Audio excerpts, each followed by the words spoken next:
council meeting.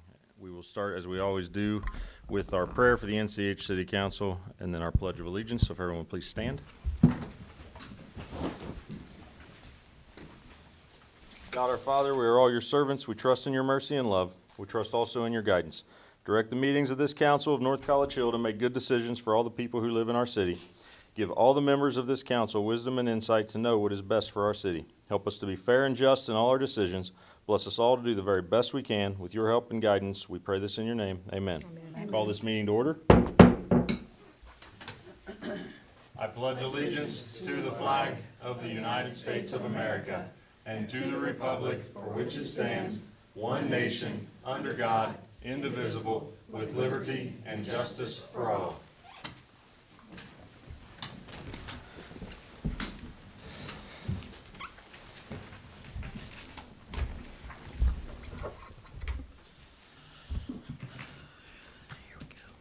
Again, good evening, everyone.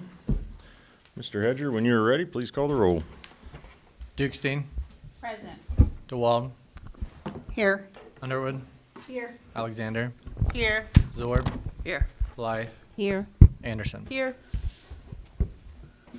Thank you. You have tonight's agenda in front of you.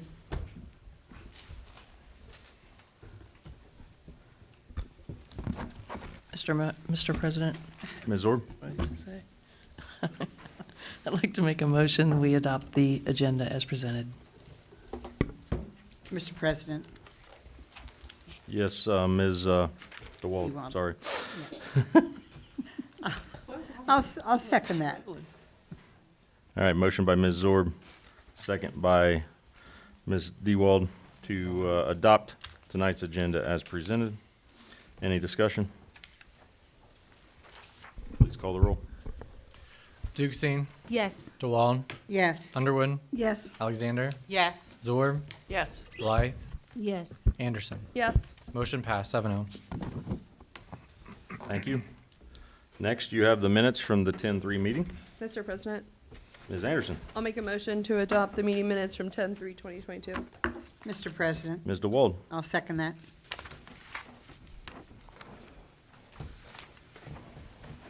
Any discussion? All right, motion by Ms. Anderson to adopt the meeting minutes from 10-3, second by Ms. DeWald. Please call the roll. Dukestein. Yes. DeWald. Yes. Underwood. Yes. Alexander. Yes. Zorb. Yes. Blythe. Yes. Anderson. Yes. Motion passed 7-0. Thank you. Next on the agenda is communication. I did provide council with the list that they requested for the current committee members, chair members and vice chairs, and ad hoc members as well. Please let me know if there's any changes to those. I can update them for council. That's all I have. Thank you for that, Mr. Hedger. Mr. President, Ms. Anderson.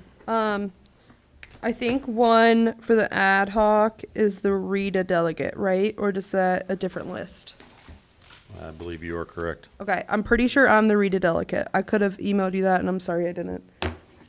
All right, I will add that. Okay, thank you. I Thank you, think, Ms. Anderson. Mr. President, Ms. Zorb. and I apologize, I think I'm the backup for that. I believe It so, is, yeah. That I don't does think it's sound called right. backup, but it's, It's like the, yeah, like the stand-in or something. Something. Anyway, that's what we are. I get to stand second in line behind Marjorie. Thank you, Ms. Zorb. Sorry, Mr. President. Ms. Anderson. Something on here that I know we don't have either is the representative for the school board. Doesn't one of us have to be the representative for the school board? Am I misspeaking? I believe you are correct. Okay. I know we discussed that, but did we come to any conclusion of who that was going to be? Mr. President, Ms. Zorb. if I can chime in here, I think the one hang-up we have is their meeting is on the same night Yep. It's committee meeting. as committee meetings. As And now we are all on the committee that night, so I don't know how that's going to fall out. Mr. President, Yes, Ms. Dukestein. I would love to be on the school board, or the representative for that, as I have kids in that district, so do you. But, I mean, I'm open to it, but I don't, time-wise, I try to go just as to see, but I can't. I do know their meeting starts at 6:30, Thank you, ma'am. and committees start at 6 and 7, correct? 6:30. 6:30 and 7:30. Yeah, either way, it's complete. Mr. President, Ms. Anderson? I mean, I obviously don't want anybody to not be on city community development and recreation, but I know that's also a lot to ask somebody to like go there and then come back. But if that's what you were suggesting you could do, Ms. Duxine, I would not be offended if you do not want to be on city community development and recreation. So if anybody feels a call to do that. But I suppose, Mr. President, You're fine.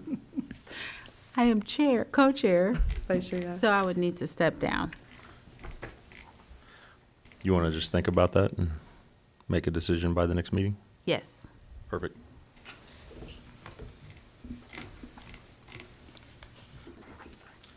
Okay, thank you, everyone. Next up is council committees, starting with city, community development, and recreation. Oh, man, I'm really sorry. I didn't pull up my notes again. They're coming. I'm really sorry. I'm still not getting any email.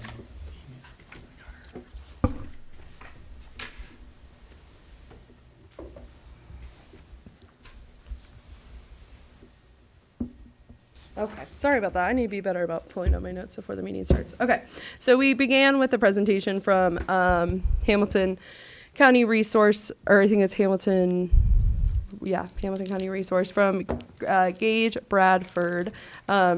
He came because we are one of their selected cities for improvement when it comes to environmental impact and keeping our area clean and safe from an environmental standpoint.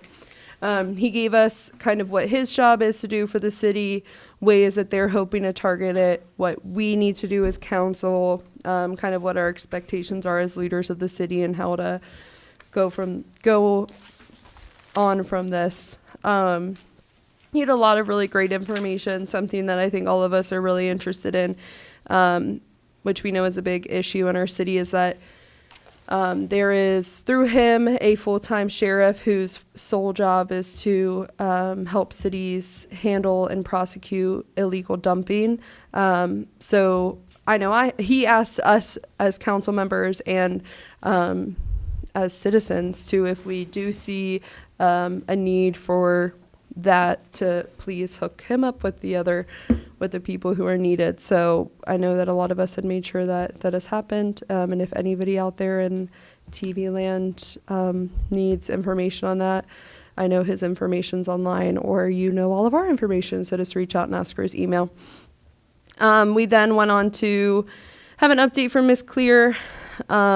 She sent out an amazingly detailed update on recreation. A lot of questions were answered. She gave us kind of a summary of the fall festival and sort of how that event went and how future events what other future events are happening. We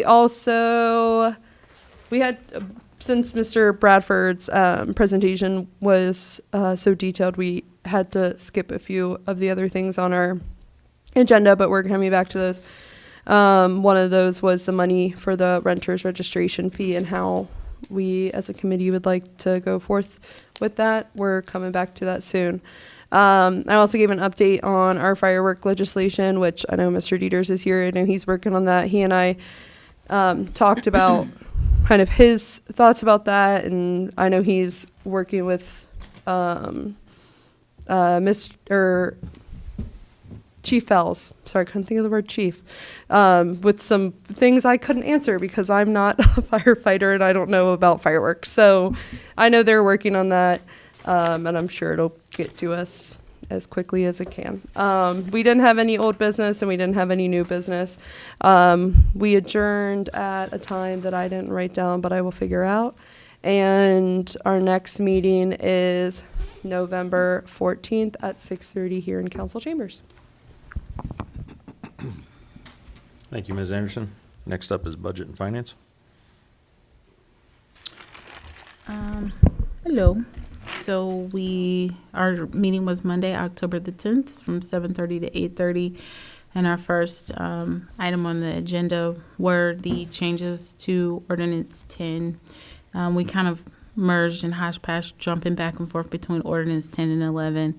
The corrections to both of those are being made, and we are going to hear one of them tonight. The other is going over to Ms. Underwood's agenda so that we can get it on the next council, on council floor for the next council meeting.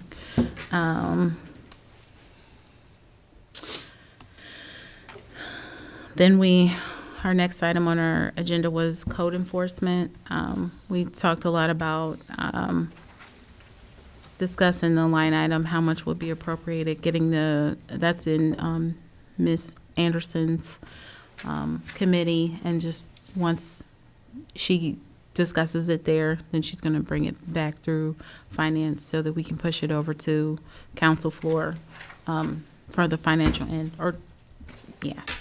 So then we talked about the audit results. Mr. Mosby gave an update to say that all of the issues were identified, and I saw the emails flying with council that we're getting our training done. People have already scheduled. Those that have not are going to. So we will be scheduled to meet all of the expectations in which we had not upon the audit. But as a city and the finances, those things are squared away. So then we talked about next, the building update. We're currently getting the results of the estimate and doing what we need to do financially from a city standpoint to kind of align ourselves for what is to come forward with that. Ms. Underwood inquired about the heat specifically. We do have heat. We just need air. So I just wanted to put that out there.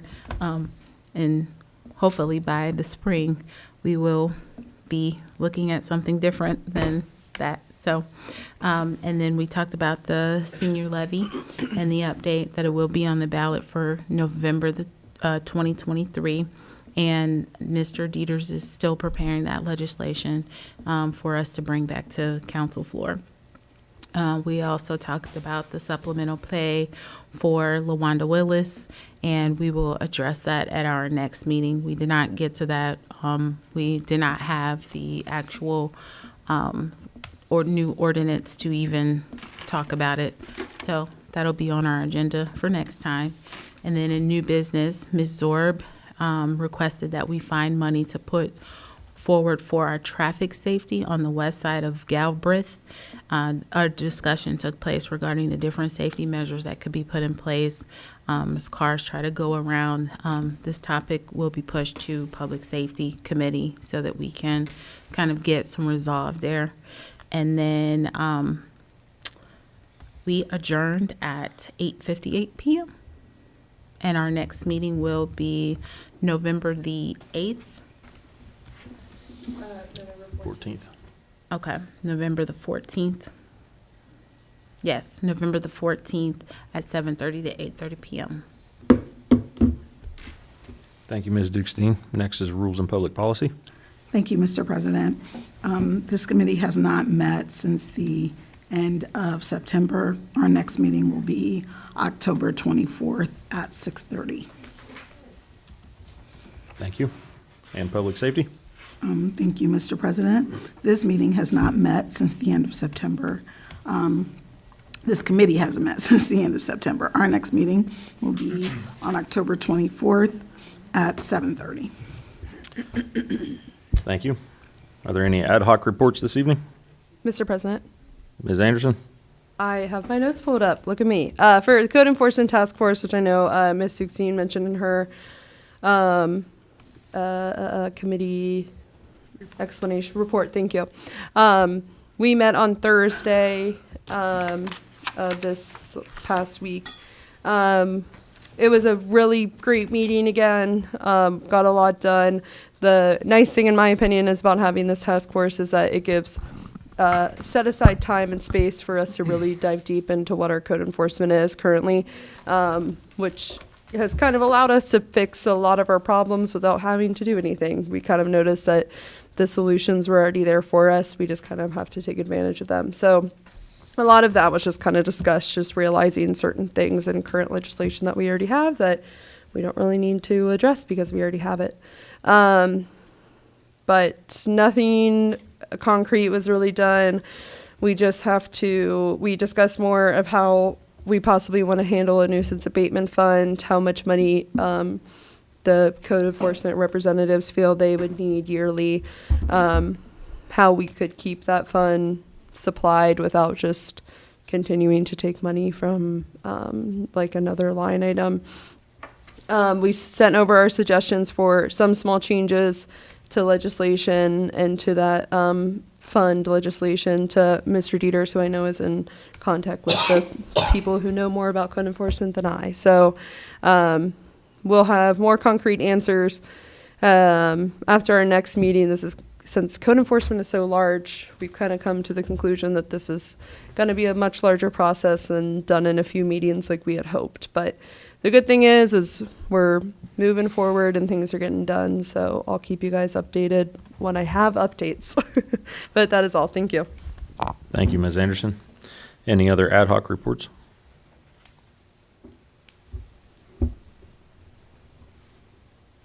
Hearing none, we'll move on to administrative reports. Oh, Mr. President, I thought you would ask for discussion. I was waiting. Ms. Anderson, who is on that code enforcement committee? So this, I'm sorry, Mr. President, can I answer? Ms. Anderson. So our set members are me, Ms. Zorb, Brian Fells, Doug, Akins. it's Icon, thank you. And then we request that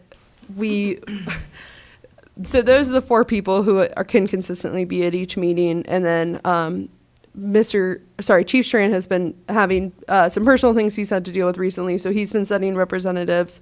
And then Bill Knight also has many other municipalities to work for, so he's been coming when he can and when he's needed.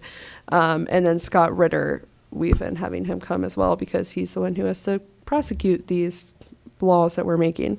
But the 4 people who have been there for all the meetings have been me, Mary Jo, Brian, and Doug. And the others haven't been there because they've had other things going on, but they've been in great communication, and it's been working out really well.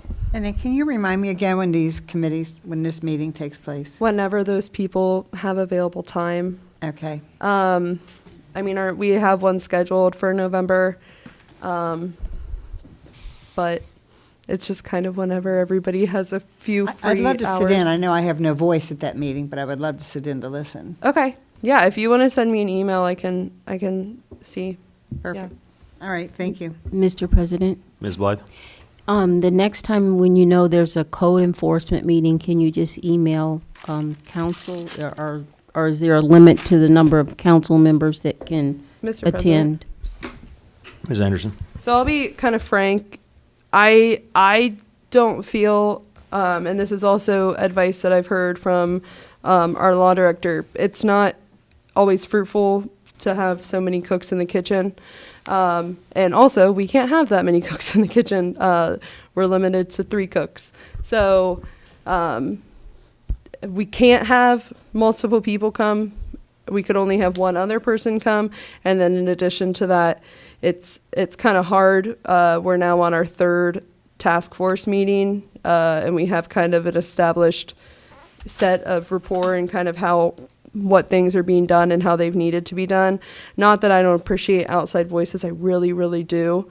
But sometimes it's not fruitful to have more people added there who haven't been hearing the process of how things have been going. But like I said, in addition to that, we can't have 2 more people come. We can only have 1 other person come. I was just asking if people just wanted to listen in, and I'm not talking about participation. I mean, are these private or open to the public? They're task force. I mean, they're private. It's not like they're recorded. Okay, so are council allowed to just attend if they're not on the task force?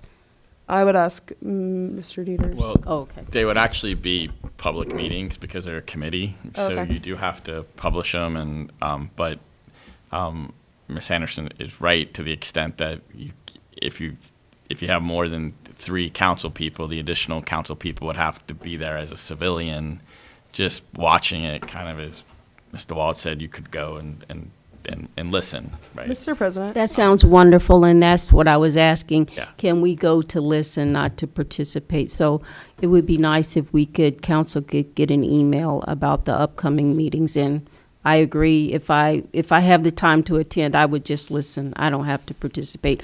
I'm already on, I guess, 3 or 4 committees. But something that I'm interested in just hearing how it's playing out. Thank you.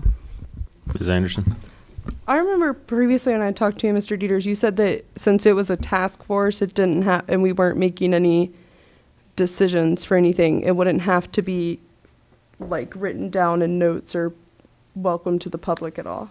But didn't you just give a report as being an ad hoc committee? So that's where I thought it was an ad hoc committee.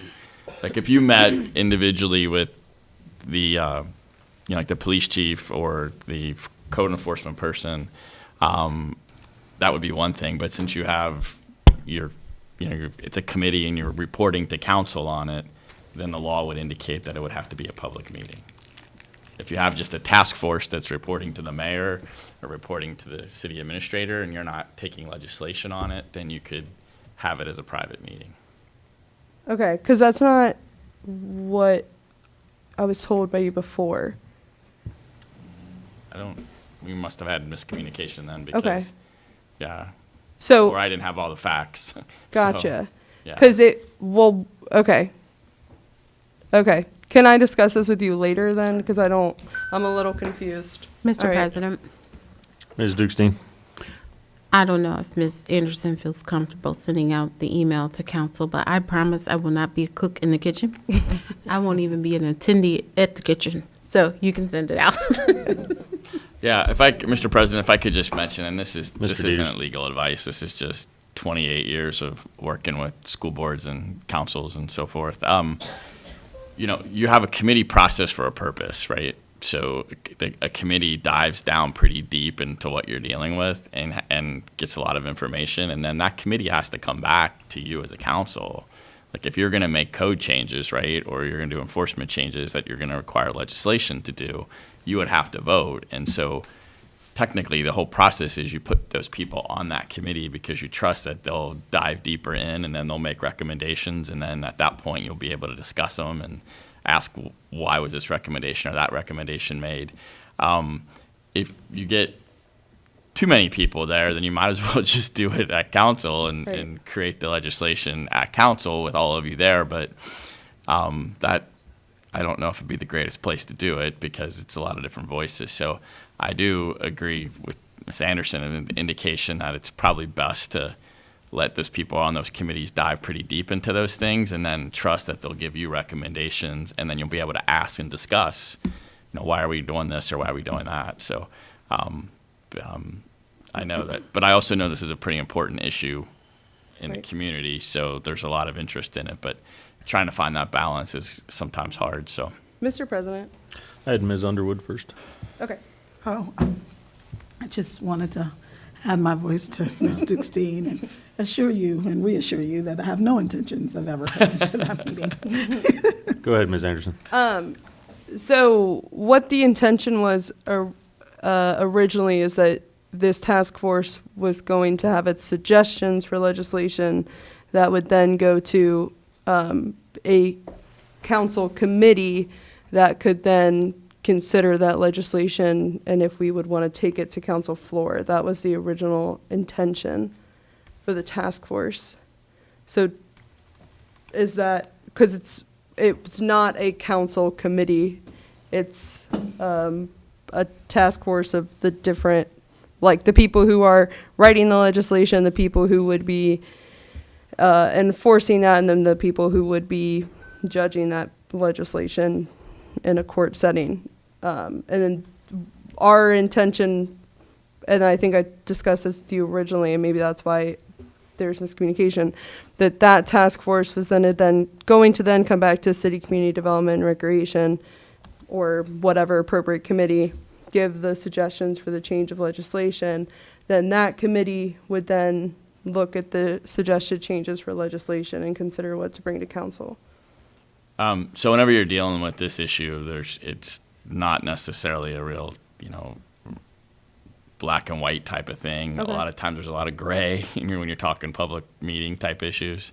A lot of it has to depend on how you're doing it. So if you were wanting to advocate for open meetings, what a person would say is because a council person is reporting out to council what's happening at that task force, it Right. doesn't really matter what you call it or what your intention of it would be. Right. It has the effect of being a committee. That makes Okay. sense. If it truly is a task force, then it would be something where it would be work that would be done administratively that maybe a council person or two would be on, and that's when we talked about why you couldn't have Yeah. more than 2 or 3 people.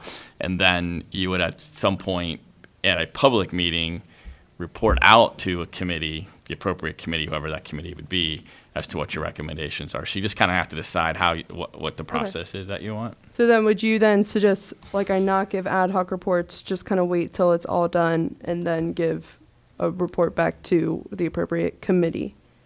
It would depend on what you want it to be. And again, that's one of those things where getting some of that work done outside of a public type of setting has value to it, because sometimes you really got to drill down pretty deep and do some things that, and then all the other things too, when things are in public, sometimes it's hard to brainstorm because you're like, well, if I brainstorm, it doesn't necessarily mean that I want to do that, but now It's on publicly thing. someone thinks I want to do that because I just brainstormed. Right. On the other hand, it's probably an issue that is of great interest A lot in the of North people. Collegeville community. So Right. you have to just kind of decide as a group where you want to be on that issue, because I can see pros and cons on both of them. But certainly if you wanted it to not be considered a committee that would be required to follow the Open Meetings Act, then you wouldn't be able to report out like as an ad hoc quote situation. You'd want to do that work administratively. So Got it. Yeah. So do you need me to give minutes for our last,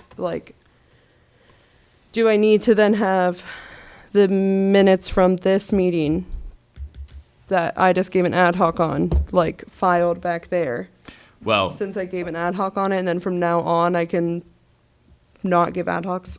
yeah, it depends on what you decide you want it to be. But yes, if it's a committee that's a public committee, you're supposed to have minutes and you're supposed to maintain those minutes. Ready? Okay.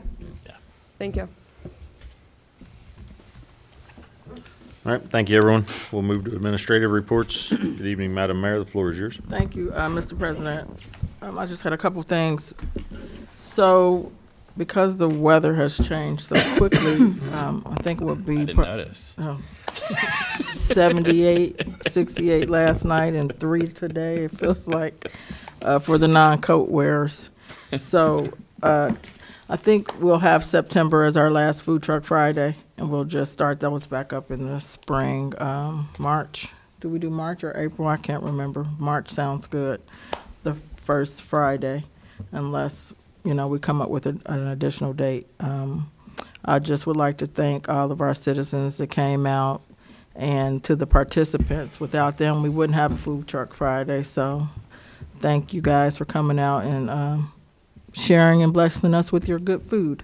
Trunk or Treat will be again this year. We'll have it. We'll do another collaboration with the school district. That will be on October 29th. Same location as the past 2 years at Rose's parking lot from 1 to 4. I did want to piggyback a little bit on something that Ms. Anderson said earlier when we were talking with her committee, when Gage came.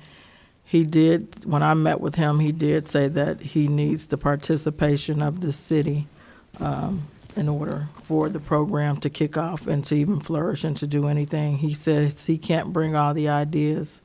So I don't know if we need to create another task force to come up with ideas for what we think is appropriate for recycling. Just talking to him, and it's a great opportunity for us and to be a lucky city to be chosen is gracious in itself. So I think that we really need to try to come up with some ideas to keep that program going. I know there was some talk about council chambers and the use thereof. I'm not sure if that has gone through one of your meetings, but I did have something that was interesting proposed to me, and I said I would bring it back to council. For those of you who do not know, that the school district handles their own truancy, and they need a location. Last year, they did use the police department where they hold the mayor's court.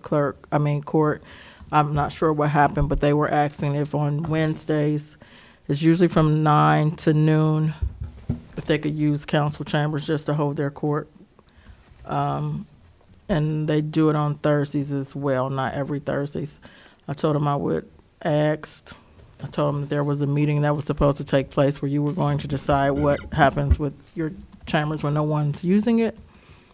But I just threw out their olive branch. So again, they have court every Wednesday and every Thursday for truancy, and they're looking for a location.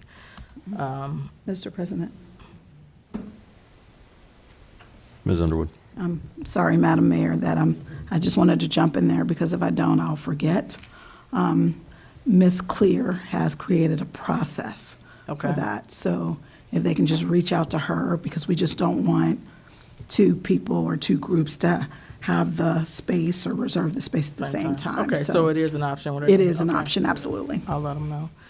And we're going to start interviewing for the administrative position this week. Applicants are coming in. We've had a nice number of applicants come in. So we're hoping to get some. I'm waiting on a few to respond. So hopefully we can start that this week. And I believe that's all I have. Yeah, thank you. Thank you, Madam Mayor. Any questions? All right, we'll move on to the city administrator's report. Mr. Mosby? Thank you, Mr. President. I guess first thing I would like to say is thank you to everyone who came out to the Comprehensive Plan public meeting on Saturday. It was actually really well attended, and we had, and as I talked to the consultants, they got a lot of very good feedback.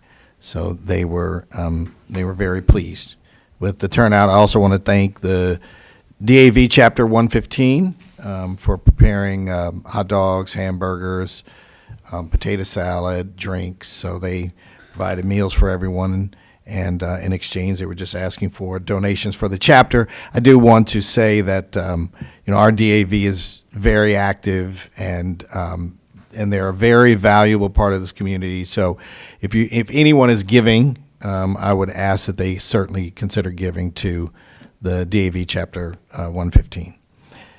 As Ms. Anderson said, Gage Bradford did come out, and as the mayor said, he has identified North College Hill as a target community. This is something that didn't just happen spontaneously. He and I have been having some conversations about this for some time, but he has been very excited about the feedback and the level of interest. That being said, we are actually in the process of applying for a grant from Hamilton County Resources. Basically, it would be a grant that we would use to provide composting bins for residents. So that's going to be one of the areas that we are looking at to try to help in terms of education for composting as well as participation. So composting for us clearly helps us to increase our diversion rate. I think I told council earlier this year that we had seen our diversion rate go from, I think it was 8%. Now we were over 11%, and in one quarter we actually had about a 16% diversion rate. So I think that we're definitely on an upward trend, and it also shows in terms of our recycling incentive that we get at the end of the year. That being said, We are having a leaf pickup this year.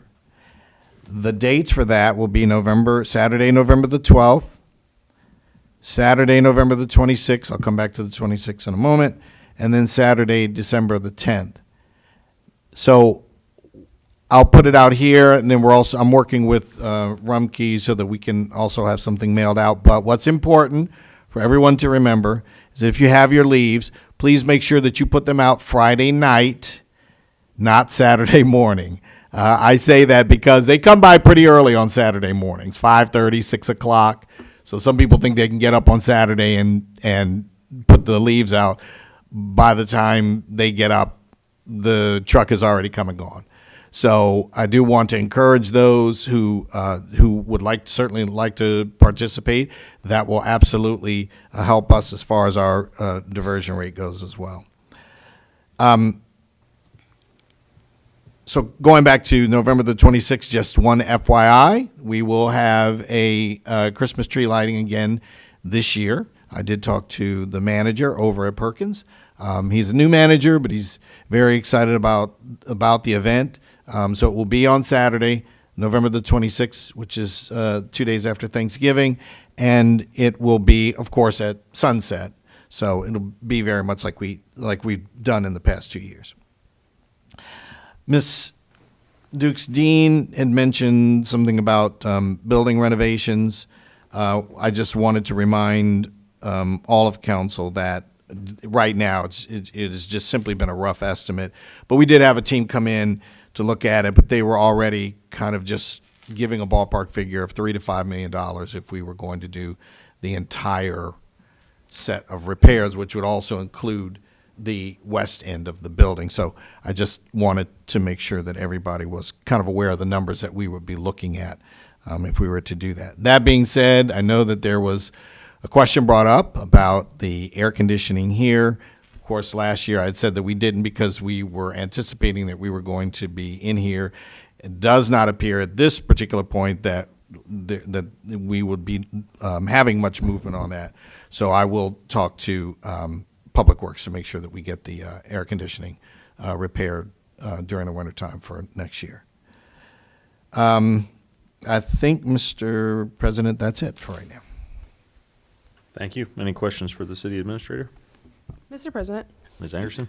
something you mentioned, Mr. Mosby, and this just kind of popped in my mind. Is there like a process for like putting events on the website? Like, do you typically wish to first like announce them at like a meeting and then put them on the website, or like I'm just curious of what that process is. No, there's no specific Okay. process. We have somebody who has been working, and that would be Miss Clear. She's been Okay. helping to update the website. She usually puts events out on that. Okay, thank you. Mr. President. Ms. DeWald? Mr. Mosby, I think the whole thing that spiked the interest in renovating the building was we wanted to renovate chambers.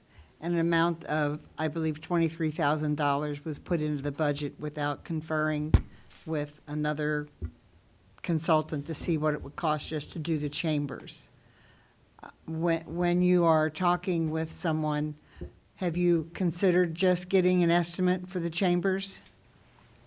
Well, that's a good question, Mr. Wall. I think kind of basically, since we're kind of going through the budget process and we're heading into that, that is something that council can let me know what their preference is, and then we can just go from there. The amount that you were talking about was $18,000, and at the time, what we were simply talking about, we're doing some renovations within, or the $18,000 was to do some basic renovations literally within this space. It wasn't, that did not include something that we talked about later, which was the moving back of the walls and things like that, so. Okay, so we're going to have an opportunity then to get information from someone to better guess how much we need to put in that line item. Correct, based on the scope of work that you would desire to have done. And when I say you, I mean council. Right. I didn't think you meant just me. So then I would bring it up to council then. We had a few that took a tour of the building to decide what needed to be done. And I'm wondering if then we want to include all of council on another tour to give ideas, because new ideas have popped up. Move that wall instead of this wall, and put that area back here where the space is already available, and things of that. So is that something that we want to look at, or do you guys want to come by one? But how are we going to discuss decisions, and then is that a public meeting? Mr. President, Ms. Dukestein? are you saying, Ms. DeWald, that there was another meeting to talk about what to do with council chambers or the entire building? Just council chambers. That's the whole thing, that's what ignited the whole doing the building. It was, I don't know. Of course, myself, Ron Mosby, did you go back, Margie? I think Miss Underwood and Miss Zorb were there. Oh, okay, so the three of us. So, I can see how you can confuse me with Margie, though. yeah, it's the dark hair. We look so much alike. It's that sparkling smile. So, so I'm asking then, Mr. Dieters, how do we go about making this a group effort and not have to worry about Open Meetings Act? You can't. Okay, so we can make an announcement that we're going to have a walkthrough at a certain time, certain day? When you say walk through, what do you mean? Like Walk through, the building? and yeah, just this area that it's affecting us, and ideas from us of how we would like to see this renovated. Yeah, you could do that, or you could individually meet with the administration, or you could have, architects give you different ideas to look at, different options, however you'd want to do it. But if you did it as a group, you'd have to call a meeting. Okay. Mr. President, Ms. Anderson? I mean, unless like it's needed, I really don't feel like my opinion on architecture is that valid. So I'm like fine with not meeting as a group, but like Mr. Dieter said, maybe if if a person does have an opinion, they could just do a walkthrough themselves. Would that be an okay solution? Ms. DeWald and Mr. Dieters? Mr. President, Ms. DeWald? I don't think having one person there is going to be beneficial. Okay. Also, I don't think it's going to be beneficial if it's just Mr. Mosby and three of us walking through the building again, because we actually need to get someone in that profession to go with us, so that when we toss these ideas out as they're here, then they can kind of give us a better estimate of what we need to put in that line item. Mr. President, Ms. Anderson? I have an idea. What if somebody wants to kind of be the delegate that we kind of trust to give good opinions on for renovations, maybe they could kind of be like our suggestion body, and they could meet with Mr. Mosby and an engineer or the architecture who would be working on this. Is that something that we could do? Mr. President, Ms. DeWald? I'd like to address Ms. Underwood and Ms. Zorb, who were at the first kind of walkthrough. Would you be willing to try to get a time together? Because you guys work during the day and I don't. Rub that in. Sorry. And I would think that a consultant would be available to us most anytime we want to talk to them, I would hope. Well, I mean, we would have to make an appointment with them, right? Of course, right. yes. And so would that be something the three of us could look into then and be the voice that Ms. Anderson's speaking about? I'd be delighted. Mr. President, Ms. Dukestein? so I'm confused because this building renovation definitely started as the council chamber renovation, and it's in the Budget and Finance Committee. So I'm confused as to why we didn't talk about that in the committee at the meeting when it was on the agenda. Additionally, because you cannot renovate only one part of the space and then leave renovations that have to be made. The building's roof and that side of the building is a problem we must address. And when we talked about that, we literally said in the committee, if you separate the work it may cost us more, which is why we talked about the estimate, because the estimate is supposed to group the work together as opposed to separating it and saying we're going to pay $300,000 over here, and then on top of that pay $3.5 million over there, and then cause us more money and more work.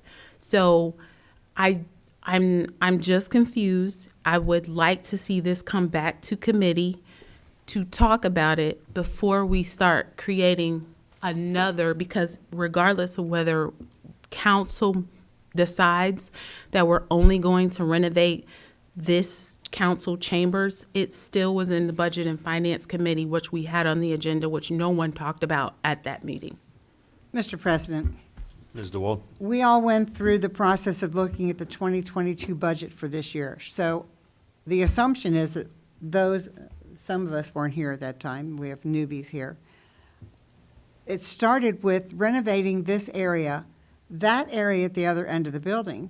If I'm correct, in 2016 it may have been, legislation was created and passed to take that part down because it was in such bad condition. And the reason it didn't happen is because the city did not have money to take that down. Mr. President, Ms. Dukestein? in committee, we brought that up. We looked for the legislation. We didn't find it. If you were going, or any of us were going to defer to something else, we first need to find the legislation, because we didn't find that, and it's not plausible it could cost us just as much to take the building down. And then you have to decipher whether the structure on this side of the building is sound enough if we take that side down to let this remain. It's not something that can be a separate issue. The only reason I am feeling very passionate about this is because I really feel like the interest is to make sure that we're not exhausting and spending too much money. I am with that 110%. But we cannot just isolatedly look at renovating one space and not consider what the cost would be to have to take down the rest of the building, and what it would look like if it's going to be structurally sound enough to take down that half of the building and leave this half intact. We don't have answers to those questions just yet. Mr. President. Mr. Ms. President. DeWald? This was all discussed when we were discussing that half of the building. And I don't know who the contractors were, but it is possible to just take that part away, and this building is still going to be structurally sound. And just, Ms. Zorb or Mr. Mosby, do you remember what the amount was? At $275,000 to take that down? No, it would definitely be more than that. Part of the concern with the demolition of it is we don't know to what extent the asbestos removal would be Right, required. that And was that all would be an discussed. additional, that would be an additional cost. But I can tell you right now that would be well over $350,000. Oh, I know the price will be different now because it was even different then. I believe they gave us $275,000, did not include, as one council member wanted to do, strip the wires and take the copper out. So we could turn that back in, and it also did not include the asbestos removal. Okay. So, all right, I'm just spinning my wheels here if we can't find legislation that said that. Mr. President, I had Ms. Dukestein first. so respectfully, we did not find legislation. And I invite you or us together to look again if you want, but we definitely went through the legislation as Mr. you President? asked specifically. I spent my time doing that. So if there is something out there, and I remember there were several meetings that we drug it, and when I say drug it, I'm not implying that it was a terrible task. I'm saying that we went again and again, because I came back and I specifically said to you and the council floor, the council members, what years, because I wasn't here, so I don't have ear space to that having decision having been made. So we definitely look back. There was not legislation. And all I am proposing is that as you spin off, that it come back through budget and finance, because it's not unacceptable or wrong to say, hey, we just want to stick with council chambers, but it should not be people spinning off and going to something that is definitely on the agenda, and that is where it started. The issue that I have, because it is in budget and finance, is that we do not want to spend a boatload of money redoing this and then also having to take that down and we spend more money than we need to. It's in that committee so that we can make the best financial decision. If we're going in a different direction, that would be the space in which we talk about it. That's the only thing I'll say. I had Ms. Nichols next, and then Ms. Anderson. Oh, Mr. President, I want to get in line. Okay. Ms. Zorb can go first, Mr. President. Ms. Anderson? I was just gonna say, when I was back there, Miss Orb and I, when we were organizing over the summer, a bunch of the old minutes from different committees, we found like documents where it discussed it, but we didn't find any legislation either. So just, not that you don't believe Ms. Duke's team, but just to back you up, I mean, we Right. also, more people look too, but, oh man, I lost the other thing I was gonna say. I'm so sorry. Ms. Zorb? My question is for Mr. Mosby. I heard you say something about 3.5 million for building repairs for the entire set of repairs. Can you give me a rough idea of what the entire set of repairs encompasses? I said, to be clear, I said 3 to 5 million, which would then basically include renovation of the roof, renovation of the ceiling there, renovating the bathrooms as well as the kitchen, putting in a new floor, walls. So it would be a complete renovation of that entire side of the building. So the walls would change, or They would have to be painted. Some of the walls in the rooms would have to be repaired. So the windows would have to be replaced. Mr. President. Ms. Anderson? I don't mean to mucky the waters anymore, but I know a lot of us went to the Urban Fast Forward presentation this weekend, where they had other ideas too about even where council chambers might be in the city. And so I think too, those are a lot of things that we need to consider, and I don't think that this meeting tonight is the proper way to consider it. Like Ms. Sukstein said, it's in her committee, so maybe we can kind of put a pin in this conversation and continue it then. Thank you, Ms. Anderson. Any other questions for the city administrator before we move on? Next item on the agenda is Law Director's Report. Mr. Dieters? I don't have any report, Mr. President. Thank you. Thank you. We have the Finance Director's Report. She is not with us this evening, so we'll move to call of members. Ms. Dukestein. I had the opportunity this weekend to attend the meeting for a comprehensive plan. It was very nice. I would like to definitely extend a thank you to DAV. My children were able to eat, and we were able to get on the road after that just donation. It was nice. It was just nice to see people out engaged.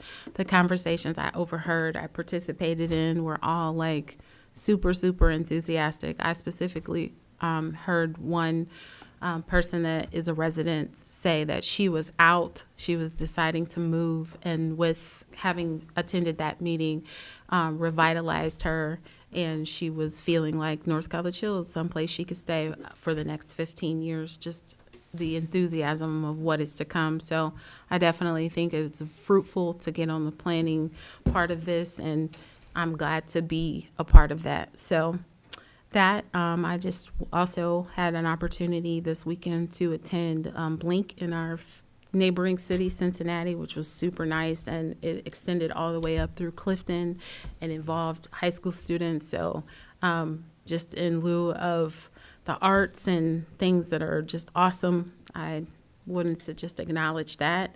I'm excited for the trunk or treat, and just good things in our city. I'm excited to see the last food truck. I didn't attend the last food truck Friday, but because of where I live, I can look right up the street, and I saw lots of people. My kids are always hustling for funnel cakes, so that was nice. They rode down and saw that there were none, so that was cool. But it's just always a nice event, well attended. I see people parking down on my street and walking up, so it was a great success. It can only be better next year. It's just highlighting all those good things that are going to make our community great, and just it's fun. It's just lightness in the air. And then I'm also excited about the compost bins and the idea that, or the grant that Mr. Mosby spoke of. I personally, since he came out last time and then has come out again, I and my family and I have begun composting. It's really cool. It's really fun. And it literally does take waste out of our regular garbage can, and I'm excited to put that dirt back in my garden, which I also started. So just some really cool ads that are beneficial to being here in North College Hill. And now that Mr. Mosby has scared us all with the $3 to $5 million building renovations, we will default that. I literally said that, so I didn't say that based on our discussion. Like that was like, whoa, that's a lot of money, but okay. That's it. Thank you. Ms. DeWald. Thank you, Mr. President. I, too, attended the comprehensive plan meeting at the Clover Nook Center for the Blind. Actually, there's two people here that attended. One is a brand-new friend. The other one's a friend for a long, long time. So look at that. Everything's working together. And I did keep in touch with Kathleen Norris, who is part of the comprehensive plan committee of the experts. And she was really happy with what we had accomplished that day. It looked like there was maybe 35 people that signed in, but she said it seemed to be like there was at least 70 folks, or if not more, that showed up. So that's pretty good, considering they came in to see the 7 different boards, which is a lot to look at, and great ideas. She also wanted to thank the DAV, because they were there to provide lunch, which certainly was a draw, especially like Mr. Dean said, for the kids, grab a sandwich and go. And she also thought that the DAV would be a terrific way for us to have a potentially another resource for NCH. So, there she is thinking forward all the time. Anyway, she did say they're launching an online survey on Friday, and they expect to even get more feedback from that. That's all I have. Thank you, Ms. DeWald. Ms. Underwood. Thank you, Mr. President. I want to thank Urban Fast Forward for giving the community the opportunity to talk about and see just kind of the comprehensive plan. I didn't have an opportunity to go, but I have heard lots of good things about it. Also, I did go to Food Truck Friday, and I want to say that truck was called We Smokin'. Is that what it was called? You smoking ribs and chicken. Oh, my God. Those rib tips were like Smoking. life. Yes.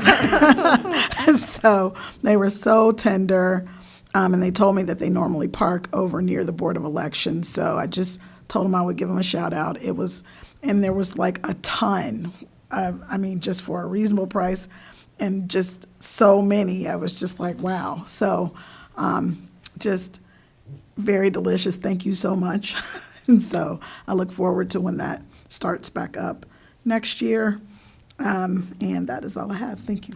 Thank you. Ms. Alexander.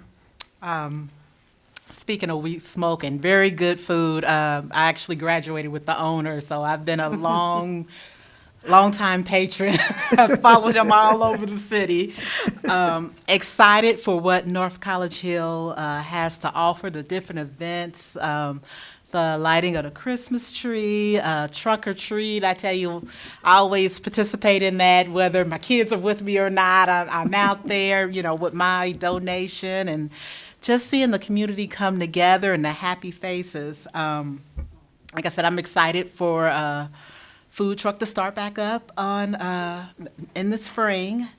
And also, after the last meeting about the recycling, it has made me more cognizant about my duty of recycling. And my mother and grandmother are avid gardeners, so they've always been into composting. And I don't have as much of a green thumb as them. Mine is kind of like a yellowish brown. I don't know. Depends on what I'm growing.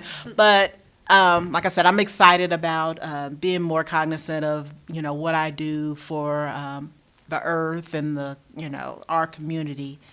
And I think I might start this composting thing as well. That's all I have, Mr. President. Thank you. Ms. Zorb? So I guess I'm going to be Debbie Downer yet again. I'm going to talk on a more serious note. As I mentioned in the Finance Committee meeting, I had a resident call my home and speak to me about a near miss and a head-on collision because they were coming down the west end of Galbraith Avenue, and somebody was using the center lane as a passing lane and flying. So I know we're going to talk about some type of traffic calming that we can handle in finance, but I'd also like to ask Mr. Mosby if perhaps he can talk to Chief Schrand and perhaps get more patrols down in that area to possibly deter some of that type of actions happening down there. I'd really appreciate that. Is that all? It is, thank you. Thank you. Ms. Blythe? Yes, I had two topics for tonight. I think one we kind of talked about a little bit, but I just had a positive note. On Friday afternoon, maybe about 1:30, I early voted at the Norwood location, and it was just so awesome. I've never been to early voting when it was that crowded. The parking lot was full, even all the stations. This was roughly between 1:30 and 2:30 on Friday. And the best part about it is, maybe I hadn't heard of this before, but I think they've had it a while. During my 35 minutes there were actually 3 first-time voters. They were all young ladies. I could tell they were in their early 20s, and they rang the bell each time each person finished. So that was just so nice. But I was really optimistic and encouraged by all the early voters on Friday afternoon. And then my second topic, which I guess we already branched on before, but on August 9th, it was, I emailed John Young, and her name is Casey, with a burning question about, what to do about the area next to us. And Mr. Mosby and Mary Jo Zorb were on my email. At that point, he really couldn't answer me, and I kind of understood why. But to my delight, when I was at the meeting, I was there from 10 to 11:30 for the Saturday Urban Fast Forward, and they actually, and I asked the young man, he's tall, slim, with blue eyes. I can't remember his name. He works for Urban Fast Forward, and he said, go over to that center board, and he said, and you can look and see what our suggestion is for this area.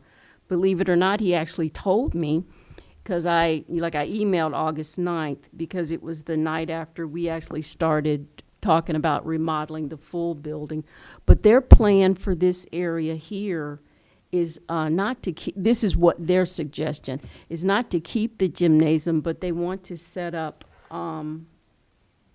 market-based or affordable housing in this area.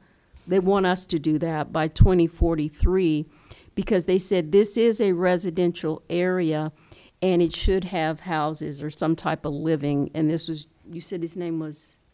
Jeff. And also, once I sat down to eat, John Young, he confirmed the same thing, and it was on one of their poster boards. And their future for council was to move us down closer to the police. But yes, they recommended this area to be torn down and turned into moderate or affordable housing. And I emailed them about that on August 9th. And I forwarded the letter to Chris Hedger if he wants to include that in our notes for tonight. But that was my burning question, and John Young couldn't answer me because I guess it was too early in the report time, but I got the answer on Saturday. Thank you. Thank you. Thank you, Ms. Blythe. Ms. Anderson. Thank you, Mr. President. Yeah, that's actually something I kind of had in my notes to talk about. Something with that suggestion that they had was not just affordable or moderate housing, but housing and kind of a community for all abilities. I think North College Hill is pretty unique in the way that we have Clover Nook Center for the Blind, and I know that we also have a lot of families that have children of different abilities and have family members of different abilities. And so I thought that was a pretty cool idea. So I just wanted to thank Urban Fast Forward for being open-minded and considering all of our citizens and their proposals and their ideas. I also wanted to thank the DAV for supporting another one of our events. It seems like they're always there to support us. They're kind people, and I'm glad that we have them in our community. I also want to thank Kathleen, but I specifically want to thank Jeff, Casey, and John, because I know that they're doing kind of a lot of the grunt work, and they always are just so pleasant to talk to, and I'm just really glad that we have them working for our community and with our community. I also want to thank, I'm normally thanking my mom, but I'm going to thank my dad because he let me drag him out of the house, and he always has such great ideas. I get my genius from my parents, obviously, but his great ideas were definitely heard at that meeting, and I'm glad that Urban Fast Forward has followed through and finding their way of getting people who used to never come out and would just complain to their daughter in the living room. They finally got them to come out, and so I'm really, really glad that they're working for us and working with us, and that we finally got some new voices out this weekend. So thank you. That's all. Thank you. All right, next on the agenda is our remarks from the audience, and we do have a special guest this evening, Monty Jones, to make a presentation. Ms. Anderson will be assisting. The TV did turn off. I had it on earlier, but. How do I turn this back on? Just right here. Got it.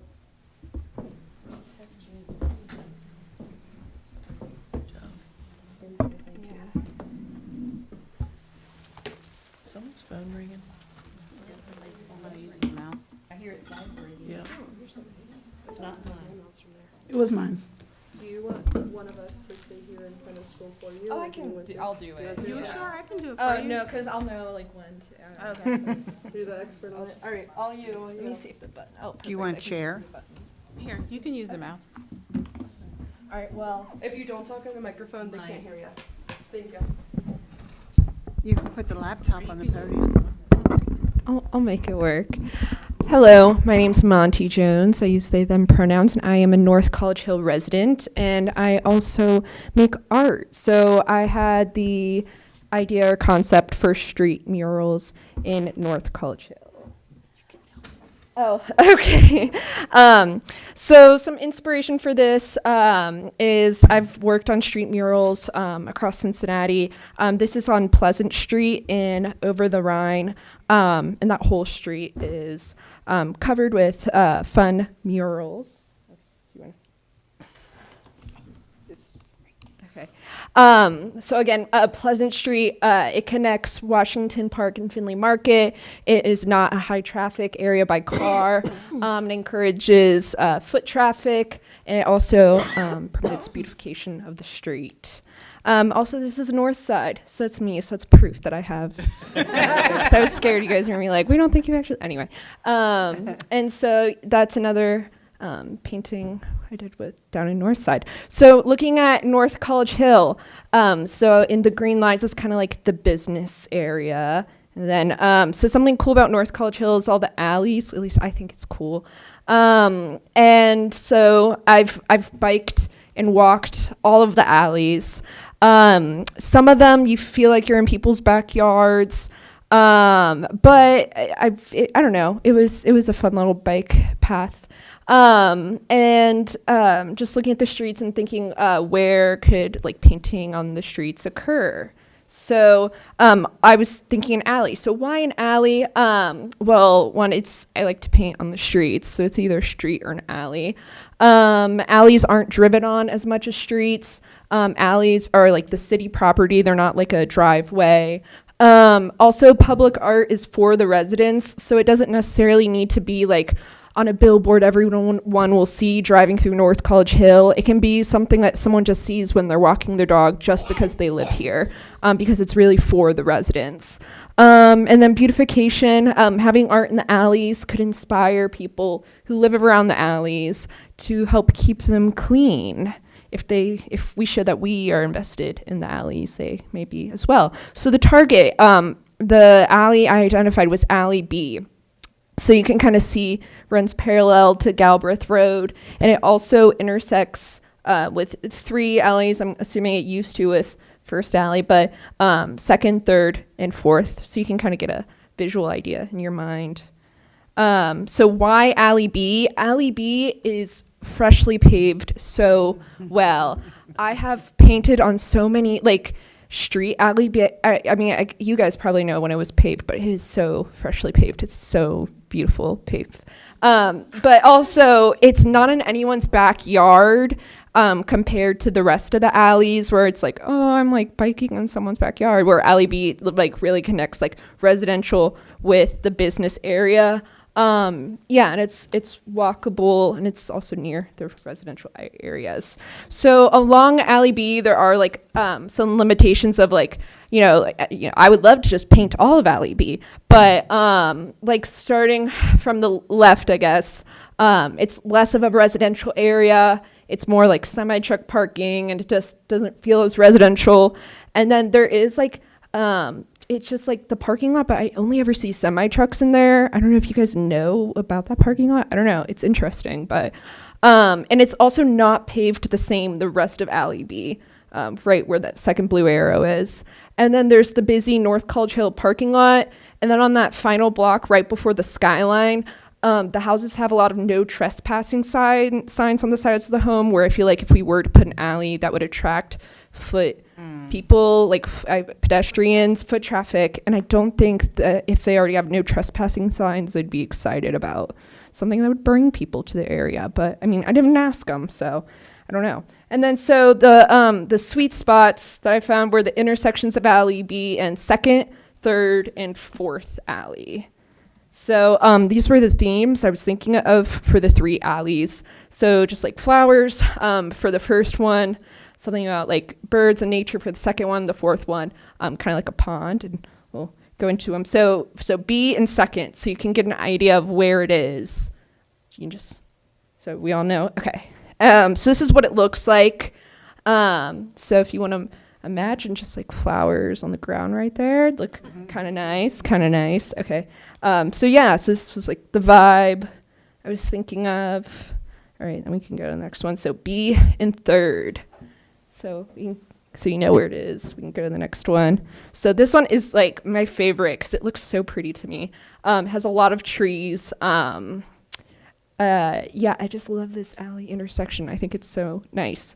And then and then also this one, so third, I guess, is a little bit better paved, going down, where some of the alleys, First Alley, is just almost pure gravel and dirt.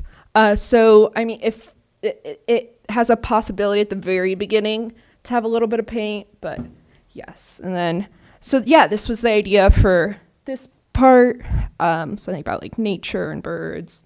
And then B in fourth.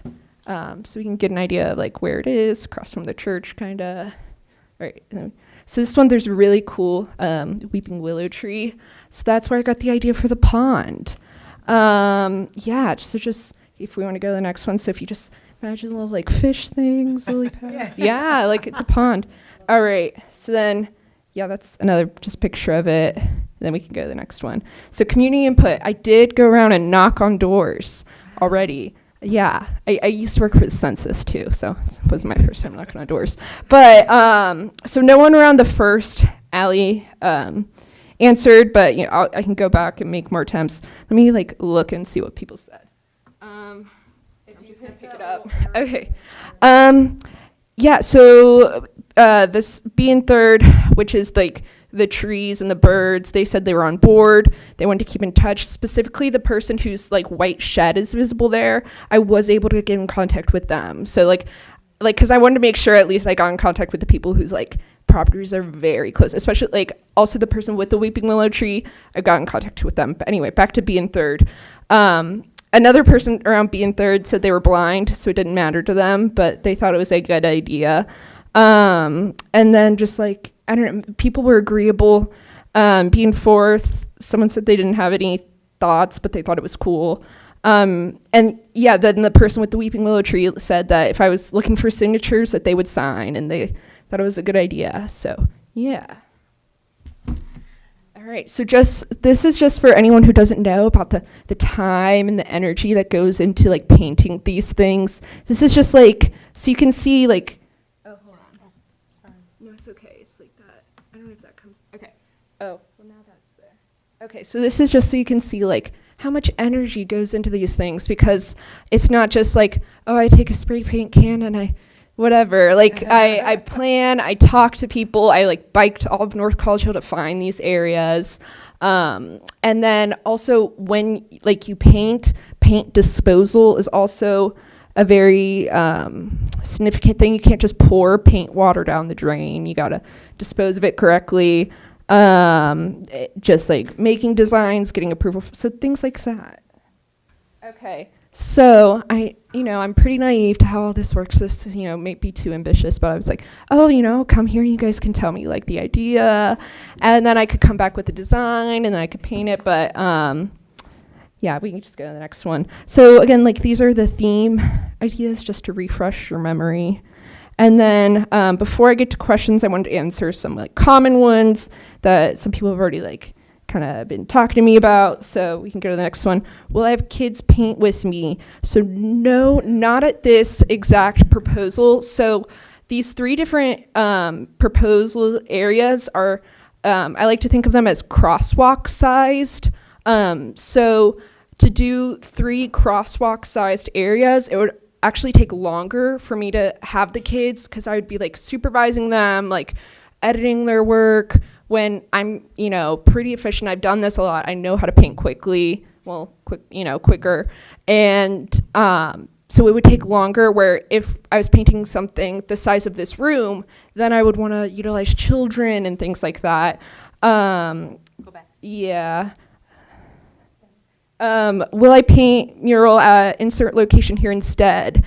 This is a soft no. I would just ask that before suggesting another location, you think about what it's like to paint on gravel, and then possibly travel yourself to said location and observe the ground, because maybe you want me to paint on First Alley, but First Alley, like I've biked all the alleys, so I know what they look like, and a lot of them are just gravel, which is not paintable. So maybe before proposing a new location, I don't know, think about it more and ask me if I've been there and what it may look like. Will you do the mural if we just pay for the paint? No. I am a professional artist. Yeah, and then if kids help paint it, they won't tag it. This is also very significant to North College Hill. I don't see a lot of tagging compared to other communities, which honestly surprised me. Don't bring it to their attention. Yeah, but I don't really know what any of that means. So next. So yeah, just about like the children again, like if I were to have like children involved in this, like it would just be me like managing them. So I'm hoping that can just be for the future. Not this project, but in the future. We can go to the next slide. So in the future, we could have a community painting event, where this is one I helped with on Pleasant Street. We got ideas from children in the community for design. So there's like a lobster and a cowboy hat, just more fun, playful designs. And that's what your input you get from like elementary school age children is like design aspects, and then high school age children can help like paint it and delegate different roles. So although this proposal would not be a community painting event, that is something I'm open for towards the future. Yeah, so what questions would you all have? Mr. President. Ms. Anderson. First of all, I mean, I've told you, I absolutely love this idea, especially the fish. I love fish. And I think that with the willow tree, it will look beautiful.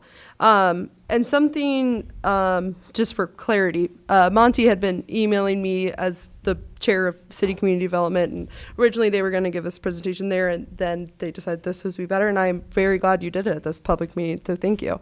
But because of that, I had communication with them before, and I know one of your ideas was to have like maybe chalk instead set up by the murals that the kids could. Yeah, I yeah. definitely So- love the idea, and I want you to kind of speak on that if you could. Yeah, so that's another like trick that artists will use when we have community painting events. Is like we'll invite families, like come, everyone do this, and then we hand the kids chalk to chalk over there, and we get the parents actually are the ones who are painting with us. But yeah, like if people want to watch me paint, like sure, like I mean, and like. The thing is, like, if that would probably, it would be just easier logistically if it was like one big painting and like I was having like community members help me with it. But I mean, I guess also if like kids want to come like chalk around, I don't know. I guess that's farther in the future than I've thought. But yeah, if kids wanted to like chalk around while I do it, sure. But then also logistically that's me like dedicating to it like a day and a time, and I don't know. But yeah, I mean, sure, people can watch me. I don't care. Yeah. Mr. President, Ms. Zorb? I appreciate all the time that you've put into this and the presentation, and you've clearly done your homework. I will tell you that I have one bit of hesitation, and that is the alley. I know you said it's like butter, but who's going to see it? That I want, if you're going to go down this route, I want people to see your work. Mm-hmm. And I'm afraid it won't be seen if it's in an alley. Yeah. So, I have one more sorry. thing to add. So have you ever considered painting on cement instead of blacktop? Because could we do like a sidewalk? And I know you said don't suggest other areas, but I'm suggesting maybe a sidewalk or something that would be, it doesn't have the vehicle traffic, it would have foot traffic, but it would still be less. It doesn't have the Question mark? ambiance either. I mean, that will. I don't know, I'm throwing out an idea, sorry. Yeah, so I guess this kind of ties into like the whole like public art aspect being like for the citizens. So I mean, I've biked up and down the alleys. People walk their dogs up and down there. Like people do like walk up and down like that way, especially alley B. It's it's by a lot of houses, and because also there are also areas that are like visible from the street that I did think of. Here, let me go back to the map. Mr. President, can I get in line for a comment? Yes, ma'am. Mr. President, So- me also. Yeah, so I did think about, especially more towards like down the Skyline area, because that part of the alley has a big hill. But I thought about the areas that are on the alley that intersect with the streets as well. But I thought the concept of, so I mean, that's something I guess in the future, or if you guys really wanted me to just move it down to just where it intersects with the streets, sure. But I also like the idea of where it intersects with the other alleys with like, because I don't know. I thought that was a cool idea of like, because then it promotes beautification of the alley going down, and just because other residents may use that alley to walk up. But like when I was biking up and down, I would see people walking dogs and things all the time. But yes. Mr. President. I have Ms. Anderson. Sorry, I know I already commented, but mine's about this specifically. I think too, something I know we've talked about is, there aren't always the friendliest characters in alleys, and yeah, there might not be a lot of foot traffic back there now, in comparison to Galbraith or Hamilton, but I think that this would be a great way to promote positive foot traffic and a great way to promote a positive relationship with the, kind of spooky alleys. Like I would never walk down an alley, but if I see a cool piece of art down there, I might. But yeah, I think that the alley is a good idea because it's not heavily trafficked also. I mean, I don't know a lot about art, so this is just my kind of thinking, but I'm thinking if you do kind of get a sidewalk, you'd probably have to have more frequent touch-ups of the art than if you're doing an alley that more just residents are passing down. It might not get kind of as much wear and tear. I could be totally wrong, but that's just my kind of what I was thinking. Mr. President. Ms. Blythe? I had a comment and then just a question for you. Of course, it's like engineering type related.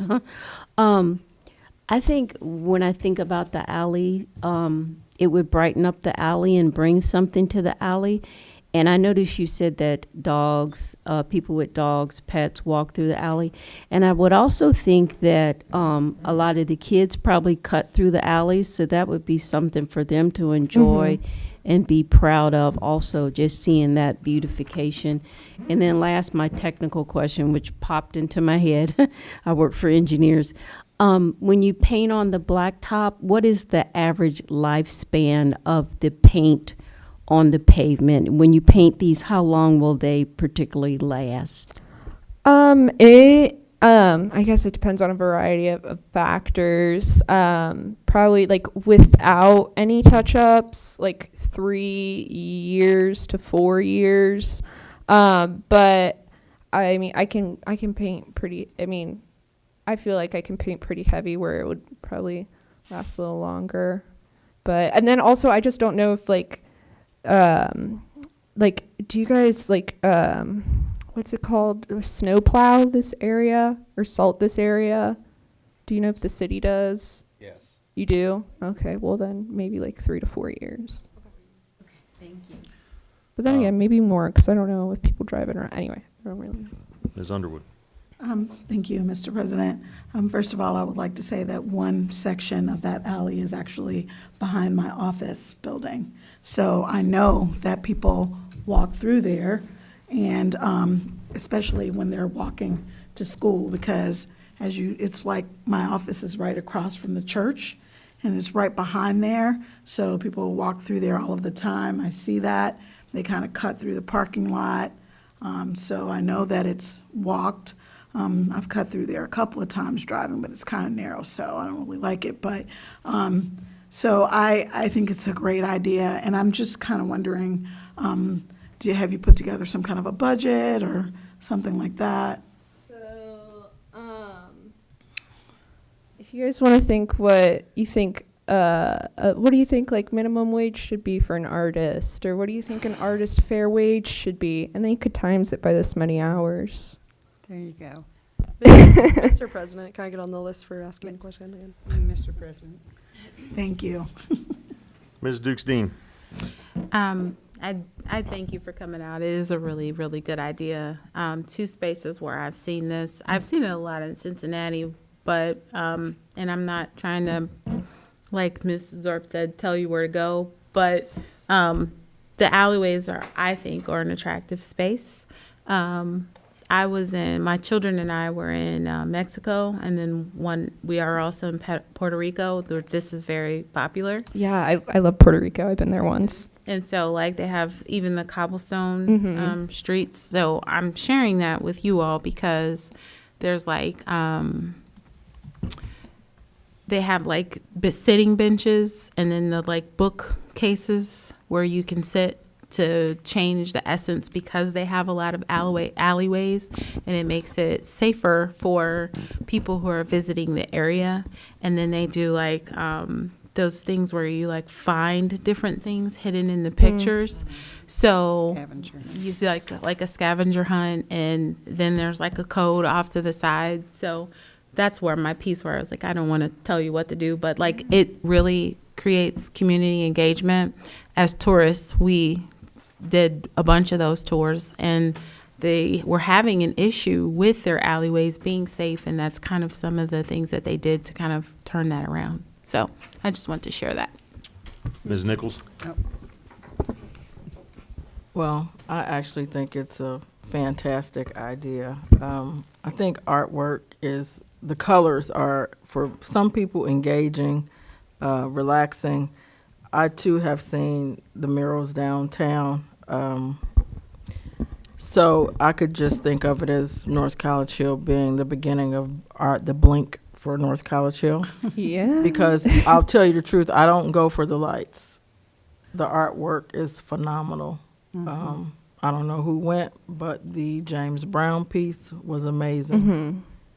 It was amazing. So I don't go for that. And I'm thinking about where it is when Ms. Underwood said it was right there. There were so many kids. The kids will be late to school just looking at the artwork. But I think it's a great, I mean, when you think about art, my daughter just started painting, whatever. I leave her alone. I don't understand it. But she says it's relaxing. So, and for me to try to figure it out, it's relaxing because it takes me all day to figure out what she's sketched. So I think it's a great idea, and I think it's something that we should consider. Yeah. Also, really quick, there is an alleyway in Pendleton, downtown. It's to the east of OTR. If you just Google Pendleton Art Alley, Artworks got involved. It was maybe 7-8 years ago, but that's filled with art on the bottom, on the sides, and I know that has brought a lot of people over to Pendleton. The first time I ever went to Pendleton was to check out the art, and then there's all these new like shops and stuff over there. So it is a pretty cool thing. And then also like along that alley there are just like blank walls. So like for the future, like if someone wanted to paint like on like a wall, there is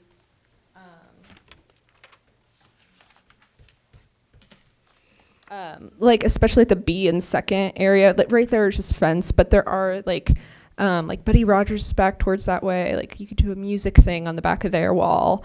When I did this when I made this presentation the first time around, I was thinking about that, something like that. But yeah, things like that as well for the future. Mr. President. So I've got Ms. Anderson, I've got Ms. Dewald, I'll give Ms. Alexander, and then I'm cutting it off. Okay. Ms. Anderson. Okay, I'm really sorry. I have a few questions. Okay, first, how frequent of touch-ups would you, in an idealistic world, want to do? Only like once every 3 years. Once every 3 years. Okay. Would there need to be like a permit from? This is for Mr. Dieter. Sorry. Would there need to be like a permit that council would give, an ordinance that we would need to pass in order for them to do this, or for them to have permission? Do they need permission from us to be able to do this from council? And what would that look like? Permission from council, correct. And no permits required. so they would need like an ordinance or a resolution? Probably a resolution. Okay. And then I'm sorry if you don't want to answer this, please do not. But just so we can kind of get an idea, how much have you been paid for previous jobs like this? If you do not want to like, answer, you do not have sometimes there's like for just like murals in general, like usually like artists have like $1,000 minimum, and that would be like all three of these seen as one. Okay. So it's more of like a, okay, I see. Okay, that makes sense. Thank you. Ms. DeWald? I appreciate your enthusiasm, especially your homework, and especially the fact that you found places that this would be beneficial to the community. And I also appreciate the fact that children don't necessarily need to be everywhere. I used to bake cookies with my own 3, and believe me, I could get a lot more done when they were in the other room. Yeah. So yeah, chalking and painting. Yeah. Is a good idea. Yeah. So I would like to see that if we could, move this forward. That would be my vote. Ms. Alexander? I really love this project. I see this as like a hidden gem, making hidden gems inside the community. Me and my kids, we take walks and stuff, and we go to different parks, and when we find like really neat things like that just by exploring, it just highlights our day. I see this as helping put a positive light on North College Hill's culture. that we are a vast community that delves into art. You know, Buddy Rogers has been here forever, so that's music. I just see this as, you know, as we frequent these things in the various alleys, almost like you said, a scavenger hunt, you know. Where's the next mural going to be? You Yeah. know, what do you see in this? Everybody's going to have a different vision on how they interpret the mural. So I would like to thank you, and I encourage this idea. Awesome. So I would like to add that your presentation is awesome. Thanks. I mean, a ton of great work in that, and so I'm in on that. What is your optimal, when do you run out of painting season? That's the I'm assuming we're getting close. I saw your timeline. So basically, it just has to do with like what is on the ground that will physically prevent me from getting a paintbrush to it. So like if you can't paint through snow, you can't paint through salt. Leaves you can brush away and they're pretty fine. So it's pretty much painting season is whenever there's physically something not in the barrier. So I mean, I could paint in winter, and that, I mean, I just put on some clothes and coats and stuff and paint. But if it's like, oh, there's ice, snow, sleet, and then also just like so whenever, like November and December, I don't think we really get much snow and stuff anymore, but January would be like, and then February would be no. Right, because unfortunately, we're not going to be able to give you that authorization to proceed tonight. Well, yeah. Typically, I would think we send this to City Community Development, but Ms. Anderson, we have public safety rules and public policy before that, so would you defer if I wanted to send it to one of those? Power under this. Take it all. Ms. Underwood, would you take it in public safety? Absolutely. Okay, so that public safety meeting will be October 24th at 7:30 to get the Awesome. legislation Yeah. going. So I would like to see it on the next council meeting. Yeah. Mr. President, Ms. Underwood? can I ask you if you wouldn't mind coming to that next meeting? It's next week. Oh, next yeah, week. yeah. And I mean, I have already started working on designs. I told myself that I wasn't going to until you guys said yes, but like, because I was like, but I mean, I have already been like working on design, so I'll be like, Great. already, Okay. yeah. Mr. President, I'm so sorry. Ms. Anderson? I was just gonna ask, Mr. Dieters, would you be able to have a outline of what that legislation needs to look like in time for Ms. Dukestein meeting, It's Miss Underwood. Miss Underwood's meeting? Yes, but I'm not sure like pricing or locations or any of those details have to be worked out. So I can't, I mean, if I'm provided that, I can turn it over very quickly, but Could you have an outline that they could then fill in those bubbles during that meeting? yeah, but can I make a suggestion? I don't care. I would probably, if you're really intending to do that, have someone from the administration go out and mark off what it's going to look like, where it's going to be, and I mean, it's a great idea, but there's a lot of details that have to be worked out still. Exactly, yeah. So I don't know if you all as a committee can do that. I mean, that's what you have a city administration for, to kind of work on that, and then I think you'd have to have a contract. Right, and then I'd be worried about, I don't want to be the Debbie Downer, but No, we're just asking you like what that needs to look like in order for well, us to get that done. if I was going to write the contract and the person that's doing it needs to have insurance, they need to have workers' compensation, they need to, like any vendor of the city would have to have. Right. So then would you be able to come to that meeting as well to kind of discuss those things?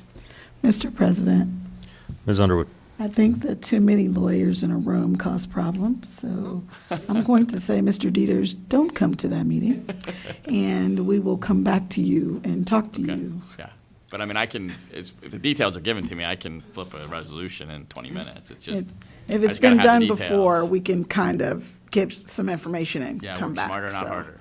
yes, there you go. Yes. All right. Thank you, Monty. Thank you. Excellent President. presentation. Mr. President, Ms. Zorb? I'm sorry to get in the middle of this. Mr. Deere, I'm confused. If there's money involved, what I've always thought that that would be an ordinance and not a resolution, so that I guess I'm confused right now. Well, you either have a resolution approving the contract or you pass an ordinance to do the work, either way. All right. Depends on what you have. Yeah. Thank you. Yeah. All right, Mr. Hedger, I believe we had someone else signed up for. Yeah, thank you, Mr. President. We have a Donna Brunner speaking. Hi. Have to come to the lectern. Please take the lectern, speak into the microphone, and start with your name and address. Thank you.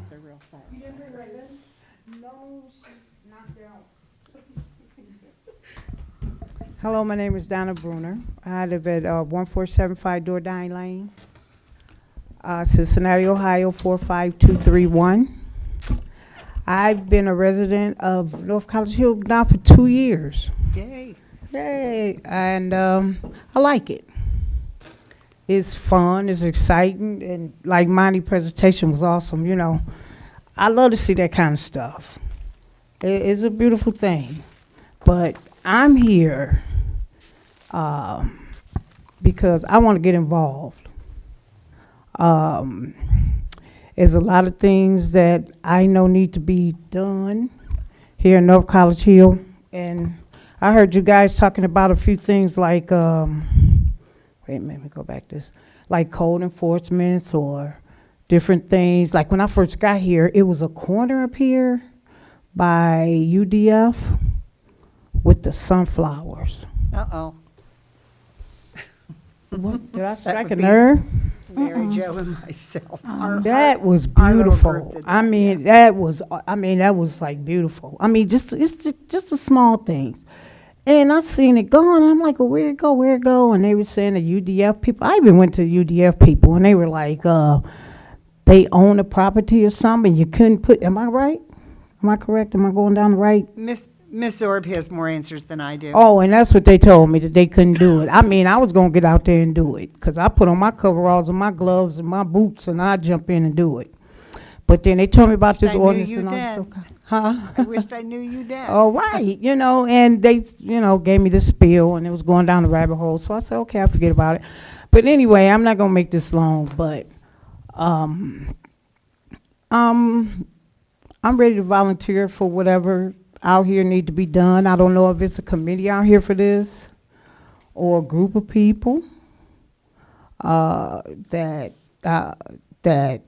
like Monty. The visual thing is fine, but I've been here for 2 years and I've seen a lot of changes in this 2 years, fast. Just a short 2 years that I've been here, and it was fast. You know, I could touch on a few things like everybody see the abandoned cars, the flat tires, you know, but I think that's a personal city thing, a neighbor thing. You could probably handle that call or do whatever, but I'm here. I know it's a lot of vacancies here, and that's awful. Yeah, I know. They're speaking volumes. I don't know if the people tired. I don't know if they upset, but that's what I'm here for. So I'm going to try to continue to come to these meetings. I'm going to try to keep my eyes and ears open because I'm on all these sites. I'm listening and I'm looking.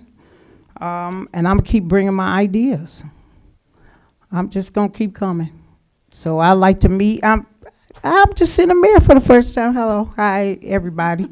And that's basically it. If y'all need me anywhere to do anything, I put my name on that list the weekend for somebody to call or do. Casey say she was going to reach out to me or something. So I'm here. Mr. President. Mr. Ms. President. DeWald? I just met Miss Donna Bruner Saturday, and my friend Sue, we hit it off immediately. She's full of ideas and energy. I love your energy. And I'm wondering, Mr. Mosby, if she couldn't have a conversation with Annalisa Clear to see if there's something that Annalisa Clear might have ideas for her to help with whatever. Sure. So, I did meet her also. We talked extensively. oh, did you? Okay, Yeah. good. She's doing a good job. She put out a lot of information. Yes, she did, yeah. I told them, feel bad when nobody put a like yes and no. You can trust and believe. At least 75 people saw what you put, but they just didn't say anything. Mm-hmm. Ms. Orb? Hello.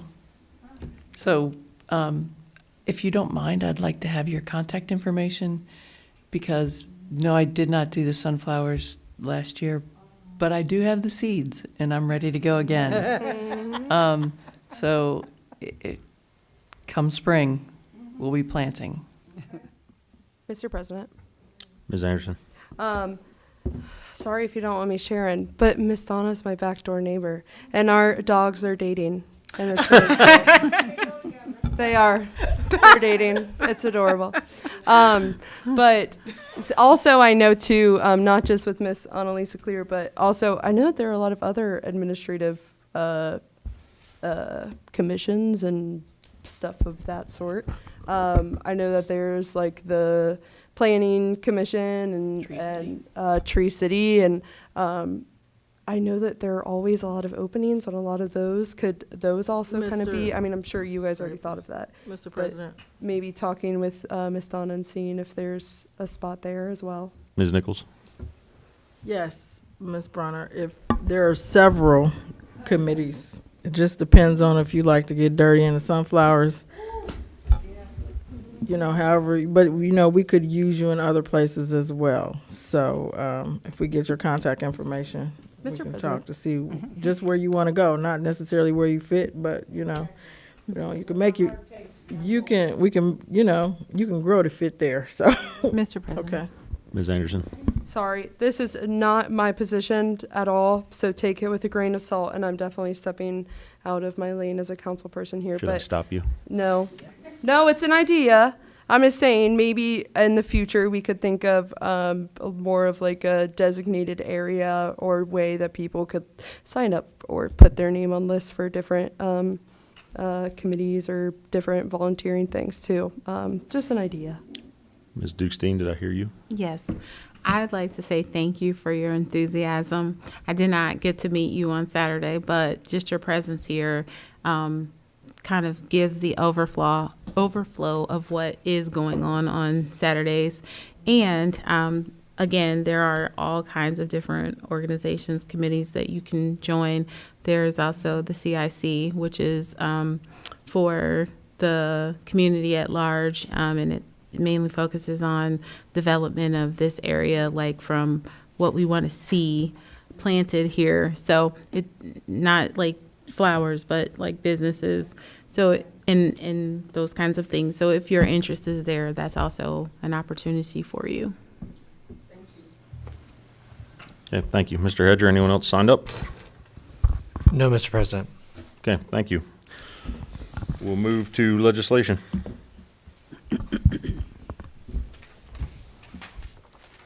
Take it away.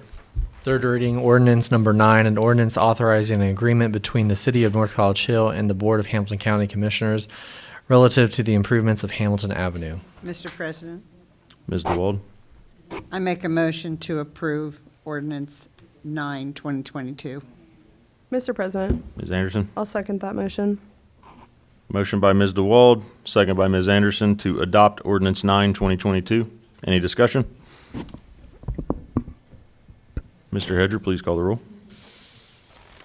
Dukestein, Yes. DeWald, Yes. Underwood, Yes. Alexander, Yes. Zorb, Yes. Blythe, Yes. Anderson. Yes. Motion passed 7-0. Thank you. Next piece of legislation. Third reading ordinance number 10, 2022, an ordinance to assess the cost of private lead line replacements for certain participating property owners. Mr. President, Ms. DeWald. I make a motion to adopt ordinance 10, 2022. Mr. President, Ms. Anderson. I'll second that. Motion by Ms. DeWald, second by Ms. Anderson to adopt ordinance 10, 2022. Any discussion? Mr. President, Ms. Zorb. before I stick my foot in my mouth, is that the one that we made changes to? Mr. President, Ms. Dukestein. we did, and Mr. Dieters and Mr. Mosby talked, and the way that we've done it here today is fine. I don't know what that means. Making the corrections doesn't necessarily have to be a strike through. We can just make the changes, present it back to council floor, and read it again. But I'm confused about which version we're voting on then. Because the, Mr. President, Ms. DeWald? in the past, Mr. Dieter's office has provided us an updated copy that he has the strike-throughs with the corrections behind it or in front of it, however you want to put that. It's not customary for us to just kind of make it, the changes on our own to make it a legal, the legal copy should have the strike-throughs. Mr. President, Ms. Anderson? I think what we're asking for is that like final copy to see with the strike-throughs. Do we have a final copy of the final draft with the strike-throughs? I do not. Mr. President, Ms. Dukes Dean? I spoke with Mr. Mosby about it. I think it was settled between Mr. Mosby and Mr. Dieter, so I don't know if either one of them want to speak to that. I just drafted based on what was provided to me, so I don't know if there were changes to It was a from the committee. typographical error. It was corrected. I think it was just in section 2, it said it said to EH County Auditor. And I changed it to the county auditor. I mean, Yes. that's all it was. Mine is struck on here, but it's, I don't know. This is the one Mr. Hedger gave me. Well, that's a pen. So I don't know if you see that in section 2. It said, I didn't do it. the very last sentence says, or the last line, assessments to the county auditor. There was a space, so it said TO2 space EH. So it just was supposed to say to the county auditor. That's the only change. It was just a small Right. typo. And it was made. Mr. President, Mr. Hedger? am I able to just edit that typographical error? I think the version we gave you had it changed. Yours don't have The one I sent changed it. Right, it was referred back to committee. Correct? When it went back to committee, Ms. Dukes Dean gave the corrected version without the space. Mr. President, Mr. Hedger? I have not received any update, but I can change that now on my computer and print it. Have a corrected version. It's see, not- I'm sorry, Mr. President. Ms. Zorb? I get that, that was really the gist of my question is I wanted to make sure that our clerk had the proper version and that we are voting on the proper version. And as long as he corrects it and we vote on that version, that satisfies my question. So we are voting on a corrected version. Okay, And is it now corrected? Yes, Mr. President. Thank you, sir. perfect. Mr. President, if I could just as a little, if you ever have something that is something that mundane, And significant. you can change it right in committee and move forward. It doesn't have to go back through me again. The only thing I would say is if you're going to make something that materially changes what the ordinance or what the legislation is accomplishing, but if something is spaced incorrectly, somebody's Typographical name errors. spelled incorrectly, that's something a committee can do right there. And that's why when I send it out, I always send it out in a Word format, so those things can be done. So now I don't know why I sent it to Ron the same day that Arias sent me the email, but I don't know if it didn't get to the clerk. I'm not sure why that happened. Okay, so we have a motion from Ms. DeWald and a second by Ms. Anderson to adopt ordinance 10, 2022. Please call the roll. Dukestein, Yes. DeWald, Yes. Underwood, Yes. Alexander, Yes. Zorb, Yes. Blythe, Yes. Anderson. Yes. Motion passed, 7-0. Thank you. All right, further remarks from the audience? There are none. Move to old business. Mr. President, Ms. Nichols? I have something. Very quickly. I would suggest that council goes back to review the ordinances and resolutions of 2017. That's where the information is as it pertains to the building. The 275 was actually 276, and it was a loan, I believe, a grant on a loan. So I would suggest that you go back to review those. And you said It 20 may bleed over into 2018. 2017. But I do know for a fact that Resolution 6, 7, 18, Ordinance 32, Ordinance 14, Resolution 4131 all talks about the roof in the buildings. So when I say it probably bled over into 2018, I believe is, I could be wrong, is when they talked about separation of the two. There, I didn't say this earlier, but there was discussion about tearing it down, but council never did any action on actually tearing the building down. They just wanted them separated. That way, then they could decide what they were going to do and nothing move forward. But again, I would just suggest you go back and look at those 2017 ordinance and resolutions. Thank you. Mr. President, Ms. Blythe.